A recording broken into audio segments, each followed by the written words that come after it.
วัสดีครับวันนี้ก็เจอกันอีกแล้วนะครับผมคราวนี้ก็จะมารีวิวรถมินิโฟร์วิวของทามิยะนะครับยี่ห้อนี้ก็คุ้นเคยกันมานานรถรุ่นนี้ก็เป็นรถรุ่นไทเทเกอร์ X นะครับอยู่ในซีรีส์ของฟูลคาวครับถ้าใครดูการ์ตูนเรื่องนี้ Let's Go หรือว่าชื่อภาษาไทยนักซิ่งสายฟ้านะครับก็คงจะได้ยินชื่อของฟูลคาวบ่อยๆนะครับ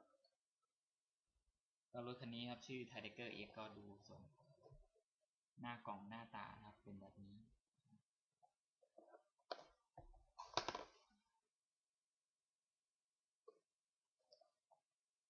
ในส่วนของแชสซีของรถคันนี้ก็จะเป็นแชสซีที่เขาเรียกว่า Super One นะครับก็มาดูในส่วนของรายละเอียดภายในกล่องมันมีอะไรบ้างนี่ครับฝากล่องด้านในก็มันจะเป็นกับเกี่ยวกับคำเตือนนะครับการเล่นอย่างไรให้ปลอดภัยล้อยางอันนี้รู้สึกว่าจะเป็นล้อยางค่อนข้างวงเล็กหน่อยนะครับแต่หนาพอสมควรแล้วก็หนึบด้วยนะครับ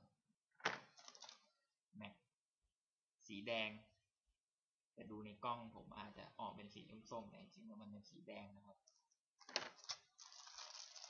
บอดี้ของรถเป็นบอดี้สีเทาแล้วก็ชิ้นส่วนของห้องเครื่องนะครับ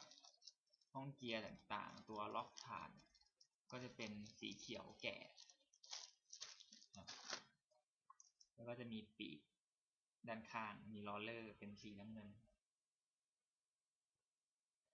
ถ้าประกอบกับแชสซีก็จะอยู่ลักษณะประมาณนี้นี่ครับส่วนของแชสซีซูเปอร์วัน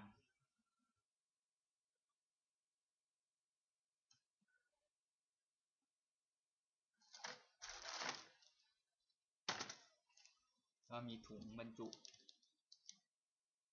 เป็นจาระบีแล้วก็เฟืองเกียร์ต่างๆนะครับเผาล้อชุดไฟลืมบอกไปโรลเลอร์ที่เขาแถมมาให้นี่จะเป็นโรลเลอร์ที่เราสามารถใส่ขอบยางลงไปได้โรลเลอร์ของรถรุ่นนี้แต่ว่ารถรุ่นนี้ซีรีส์รถรุ่นนี้นี่จะไม่มีมอเตอร์แถมมาให้ครับก็คือเราต้องไปหาซื้อมอเตอร์เอง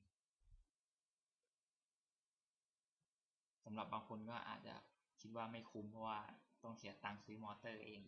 นะครับนี่ก็เป็นแผ่นพับคู่มือการประกอบก็ใบเตือนเป็นใบเหลืองยังไม่โดนไล่ออกนะครับถ้าเป็นใบแดงก็คือโดนไล่ออกสรุปไหมเนี่ยโอเคเก็บของเข้ากล่องครับก็โมเดลตัวนี้ก็เป็นถ้าในภาพยนตร์การ์ตูนก็เป็น Tiger X ตัวแรกครับก็สำหรับนักสะสมก็ควรจะมีไว้เหมือนกันถ้าใครมีเป็นผลิตล็อตแรกๆได้นี่ยิ่งเจ๋งครับ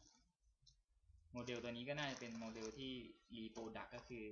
เป็นโมเดลตัวเก่าแต่ว่านำออกมาผลิตเพื่อจำหน่ายใหม่โอเคก็จบเพียงเท่านี้ขอบคุณครับ